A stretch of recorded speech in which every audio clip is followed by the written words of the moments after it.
Point Break, directed by Catherine Bigelow, starring Keanu Reeves and Patrick Swayze.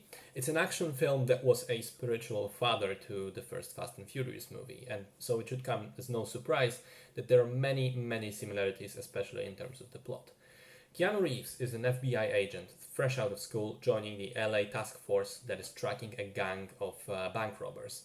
After multiple successful heists, the FBI is nowhere close to catching the culprits, and that's at least until Keanu's partner sells him on his theory. The criminals are actually part of the LA surfing scene, and then they do their heists basically to finance their hobby.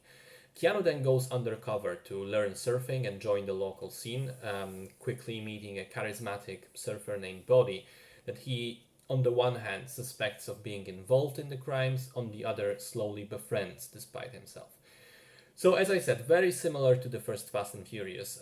However, what struck me most was how diverse Point Break was in terms of its action sequences. There's a lot of different stuff that happens in the film, and it's all shot in a way that makes those sequences quite exciting. There's bank robberies, shootouts, a car chase, a foot chase, there's surfing, obviously, there are a few scenes of parachute jumping. It is quite impressive how many different things were packed into this film without having it seem unbelievable. Despite the various activities that the characters partake in, it still feels fairly grounded and realistic. That's a definite plus for me. I like the music and the vibe of the 1990s LA. I also enjoyed Swayze in his role. I think he's very believable as this kind of mentor, kind of friend, kind of also villain. Having said that, I think that Keanu brings the entire movie down by a whole level for me. As much as I like the man and I enjoy him in his later action focused work, I do completely agree that in a lot of his movies he comes off as stiff and wooden. And sometimes that works well within a film, see John Wick. Sometimes it's at least not a problem because directors can work around it.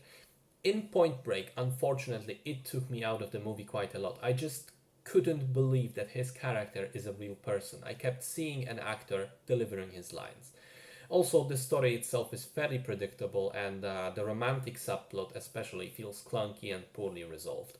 So, it's a film that has its flaws, but overall I'd say that the good still outweighs the bad ever so slightly. It's an enjoyable flick with some proper action and a cool atmosphere of a popcorn action film. Decent stuff.